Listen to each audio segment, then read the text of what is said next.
I feel the pull, the world's last gasp of breath before truth descends. Once your mind stills, you hear it, the quiet confession in the hollow between heartbeats. You sense that beneath all striving lies a raw terrain of emptiness, of silent suffering unmasked, and here, without adornment or consolation, begins the unveiling.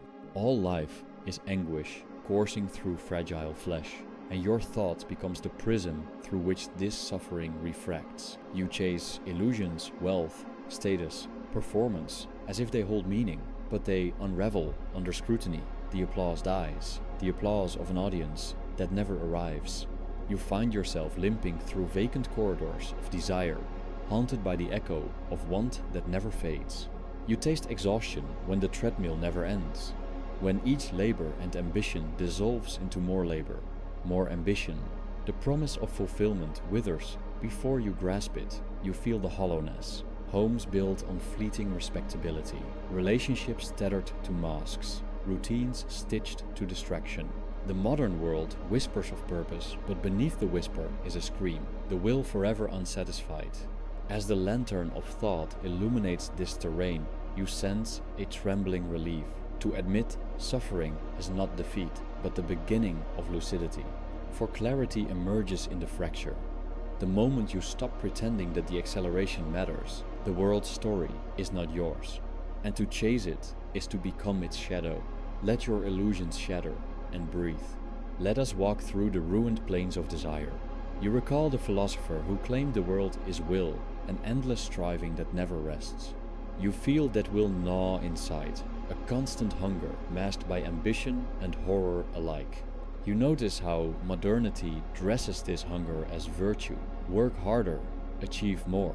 Yet the frantic rhythm only deepens the ache. No amount of success stills the violence of the will, because the will is desire itself.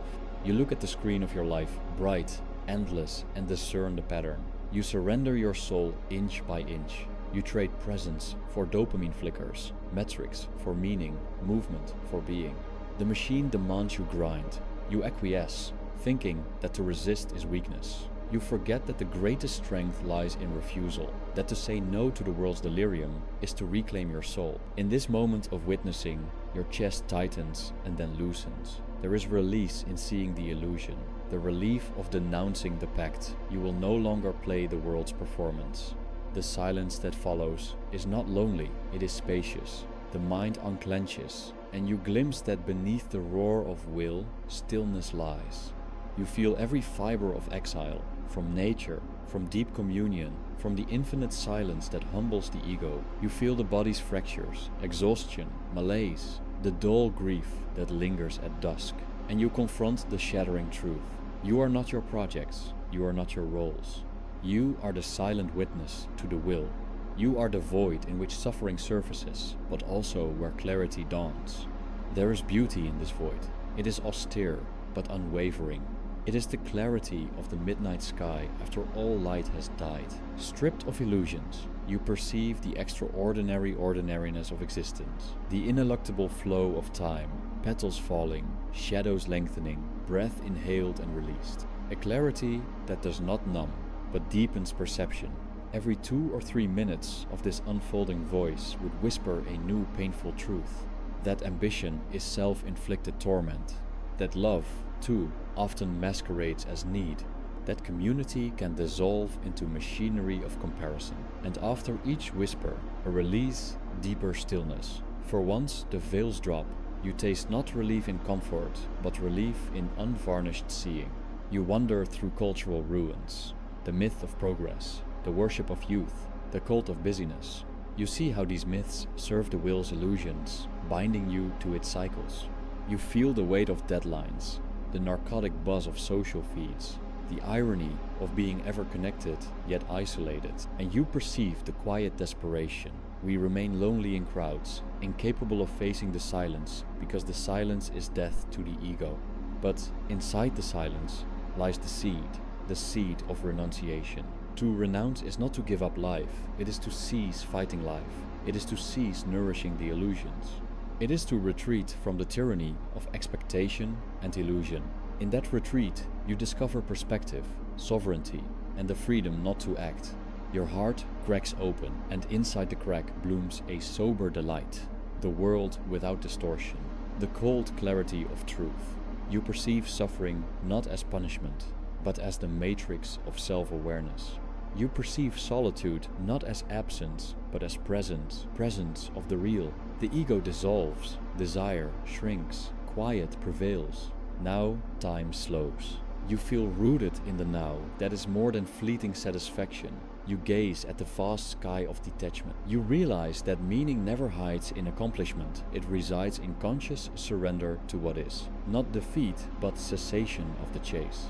There is no resolution, only the dissolution of expectation. The lantern's flame flickers, low but unwavering. The voice in your mind softens. You stand on the edge of dissolution, your illusions burning quietly away. The will recedes, and you abide in witness. This is your final release. The self unmade, the desires quieted, the echoes of ambition hushed. You are left with nothing and everything, pure observance, clear and still. Here, the final flicker of voice dissolves. To suffer is to awaken in a world not of one's choosing. The child cries not from rebellion, but because pain is the native tongue of existence, and though language may veil it, the body knows. The soul carries it quietly, as the night carries the weight of unseen stars. Every pleasure is but the brief cessation of need, and even joy is tainted by the shadow of its end. The laughter of life echoes through a corridor lined with graves.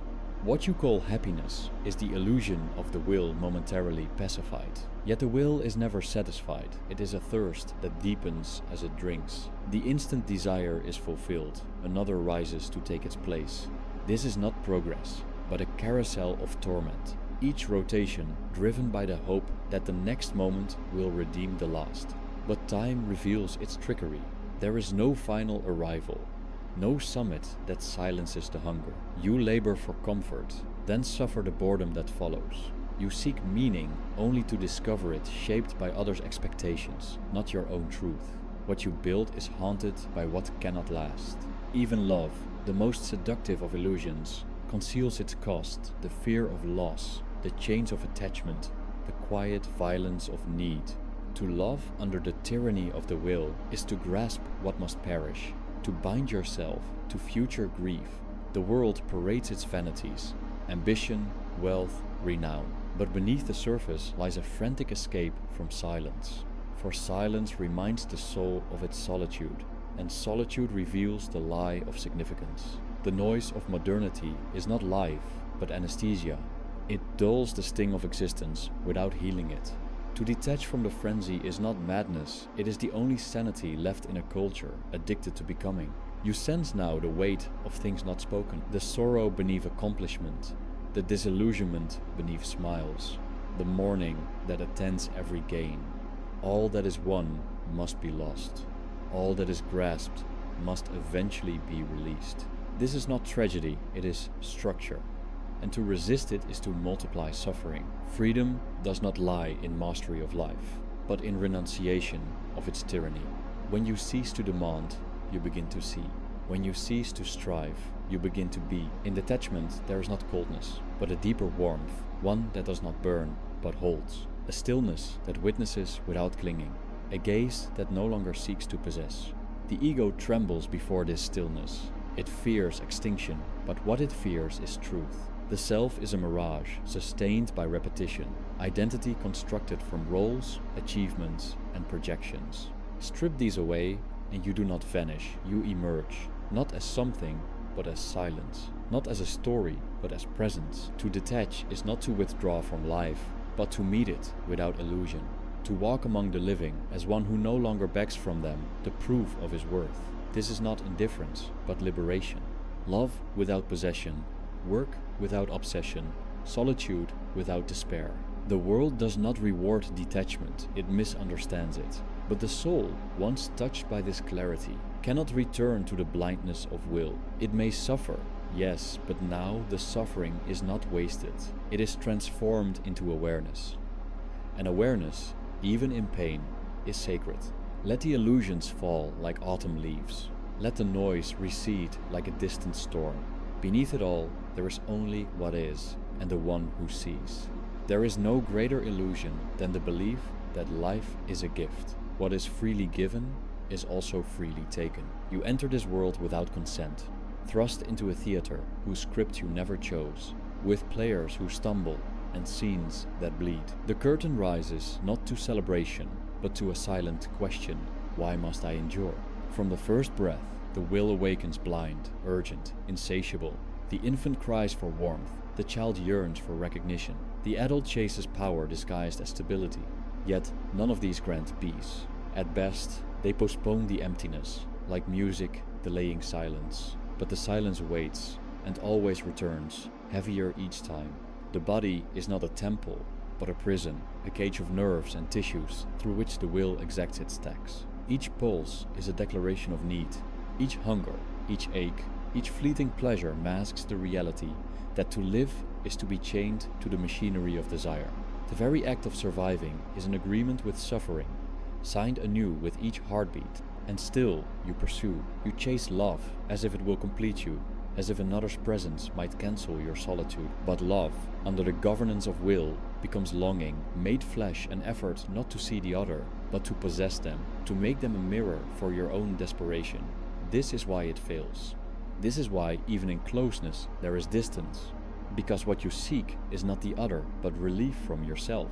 Even beauty, which appears to lift us, is not innocent. It is the will disguised in aesthetic form, pulling the soul toward that which it can never hold. You marvel at a sunset, but despair when night falls. You grasp at youth, only to be betrayed by age. Art becomes a wound, dressed in silk, delicate, but no less mortal. The world seduces you with momentum. Move. It whispers. Achieve. Become. But in becoming, you abandon being. In motion, you forget presence. You become a function, not a being. A role, not a witness. The more you accelerate, the more hollow the scenery becomes. Until one day, you look back and see that nothing was lived, only pursued. Those who praise the hustle do not see its cost. They speak of goals, yet ignore the graveyard of burned souls beneath them. They offer success, but demand your peace in return. The hustle is not noble. It is an escape from the stillness that reveals the lie. It is not progress, but evasion. It consumes time, devours meaning, and leaves you with nothing but the memory of strain. To renounce is not to flee. It is to cease participating in delusion. To sit unmoved while the carnival passes. To feel the chaos and not be disturbed. This is not passivity, but depth. A depth inaccessible to those who cannot endure silence. To renounce is to stare into the void without blinking, and to remain. You realize now that suffering is not the problem, it is the messenger. It tells you the world cannot satisfy, that no career, no relationship, no achievement will still the will. That peace is not in the next thing, but in the cessation of seeking. This is not the death of joy, but the birth of tranquility. In this recognition, a quiet joy emerges, not loud, not dazzling, but enduring. Like a mountain untouched by the wind, you no longer need to win, you no longer need to be seen, you no longer need to matter. And this, paradoxically, is where you begin to live. For the first time, you taste the simplicity of being. The sky needs no audience, the stone no validation, the bird no ambition.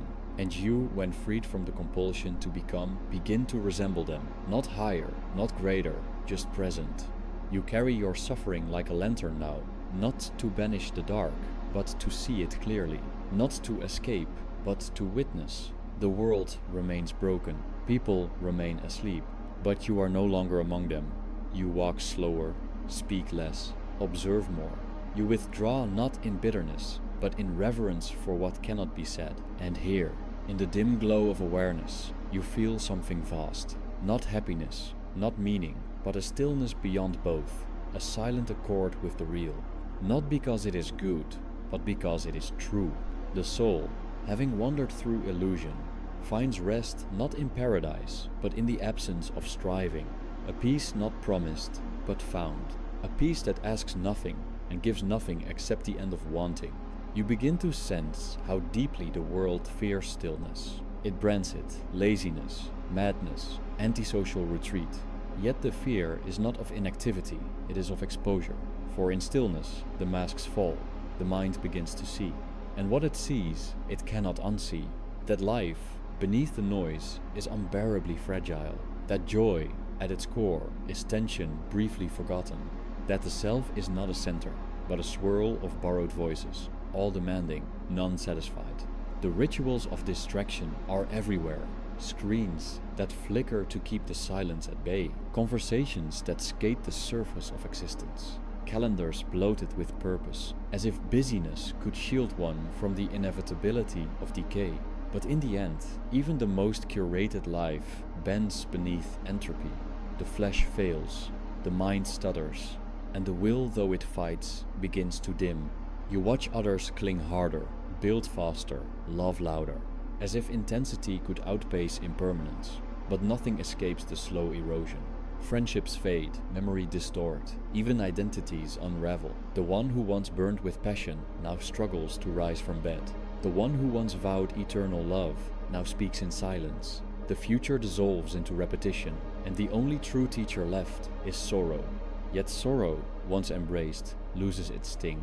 It becomes a companion, not gentle, but honest. It asks nothing. It offers no solutions. It simply remains a witness to the futility of striving.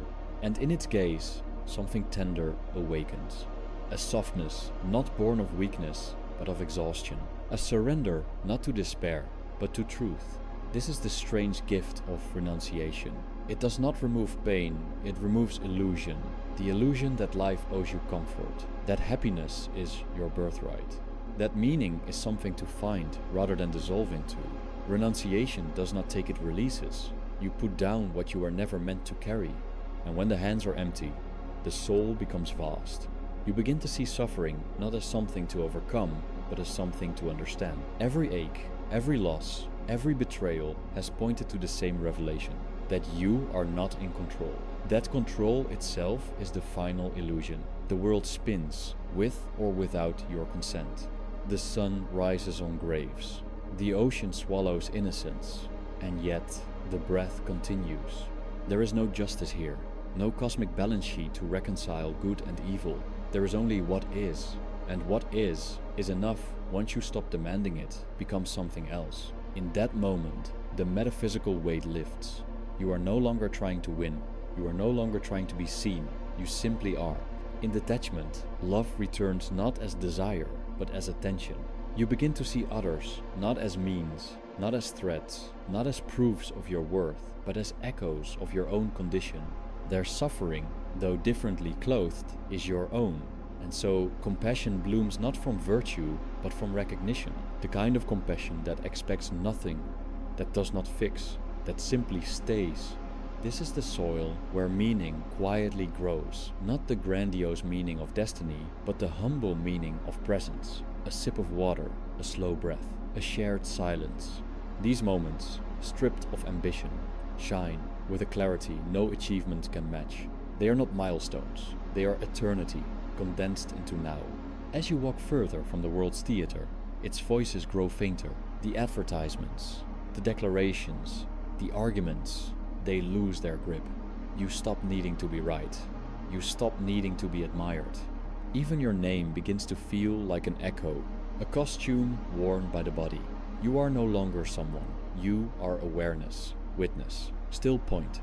The will, once frantic, becomes a whisper. Its demands slow, its voice hoarse from years of command.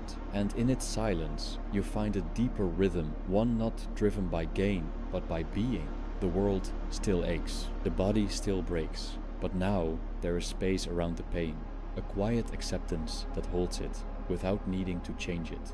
And slowly, the soul settles not into bliss, but into truth. The truth that nothing was ever missing, that the hunger was never for things, but for stillness, that the self, so long defended, was never the point, and that in letting go, you do not vanish, you become the silence beneath all things. There is a silence that follows disillusionment, not the silence of emptiness, but the silence of having finally seen. It is not peace in the way the world sells it, not comfort, not safety. It is the stillness that comes when there is nothing left to pursue, nothing left to defend. The will, like a storm exhausted, recedes, And what remains is not despair, but clarity. This clarity is not a light that warms. It is a cold light, like that of stars, distant, indifferent, and eternal. Under this light, all things are revealed for what they are. Pleasures are seen as reprieves, not answers. Achievements as distractions, not fulfillments. Even virtue begins to lose its shine, exposed as another form of ego dressed in moral robes. The will, always cunning, finds ways to disguise itself even in self-sacrifice, even in goodness. But under this light, all masks melt. What is left when even virtue is unmasked? Only being.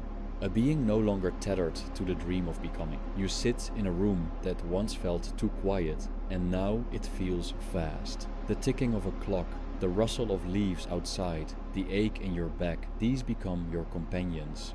They ask nothing, they mean nothing, they are simply what is. And for the first time, that is enough. You look at your past not as a sequence of triumphs and failures, but as a river of unnecessary suffering. So much pain born from resistance, so many wounds inflicted by your own hand in pursuit of what could never last. You grieve not only for what happened, but for how long you believed it mattered. That belief, the belief that something out there would one day make it all worthwhile, that was the deepest illusion of all. To suffer without understanding is torment, but to suffer and see that is something else entirely. It is not joy, it is not redemption, but it is honest. It is the pain that does not lie. And in that honesty, there is a strange kind of relief. You no longer need to pretend, you no longer need to explain. The suffering becomes your teacher, your path, your home. You begin to see others not as threats or allies, not as obstacles or solutions, but as fellow exiles. You see the same hunger behind their eyes, the same fear, the same exhaustion. They run as you once did. They build as you once did. They hope as you once did. And you do not pity them, you understand them. And in that understanding, you love them, not with sentiment, but with recognition. A love without need, without expectation, without clinging. Even time begins to change. It no longer presses, it no longer hurries. Each moment, stripped of agenda, becomes deep. You walk slower, you speak less, you listen more. The world does not become better, it becomes real. And in its reality, you find something stronger than happiness. You find presence. Detachment is not an escape from the world. It is the end of illusion about the world. You still feel, you still care, but you are no longer swept away. You see the waves, but you no longer drown. This is not because you have become powerful, but because you have stopped resisting the ocean. You are not above the world. You are simply no longer at war with it. And so, you return quietly to the life you left behind. But everything has changed. Not the outer forms, but the inner weight. You work, but you are not consumed. You speak, but you no longer need to be heard. You feel, but you no longer grasp. You have become empty, and in that emptiness, there is room for everything. The anti-hustle life is not idleness. It is a refusal to believe that your worth is measured by your productivity. It is not detachment from people, but from the compulsion to use them as mirrors. It is not the end of engagement, but the end of illusion. You still move, but no longer chase. You still act, but no longer strive.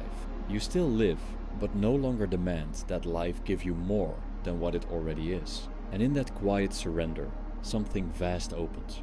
Not a door, not a heaven, but a stillness that has always been there, waiting for you to stop running, waiting for you to stop needing, waiting for you to finally see.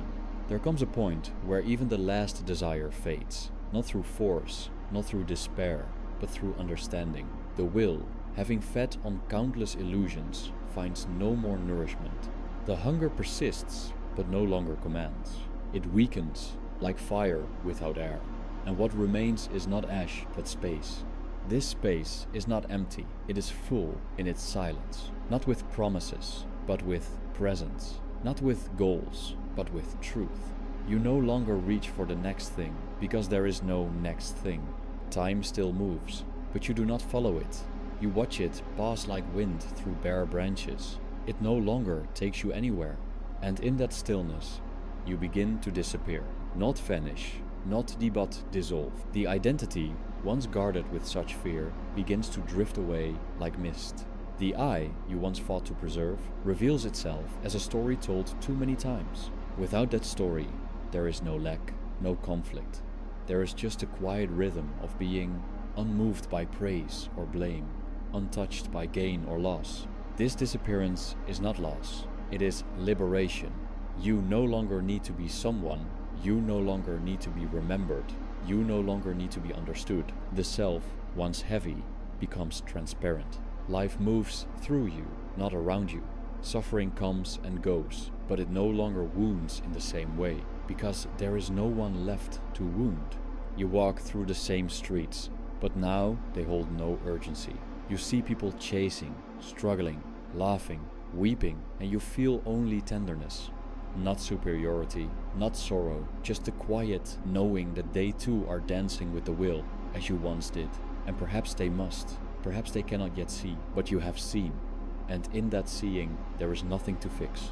Even the question of meaning dissolves. It is no longer needed. The tree does not ask why it grows. The wave does not ask why it crashes. They simply are. And now, so are you. Not because you have found the answer, but because you have stopped asking the question. The ache to be fulfilled has become a soft hum in the distance.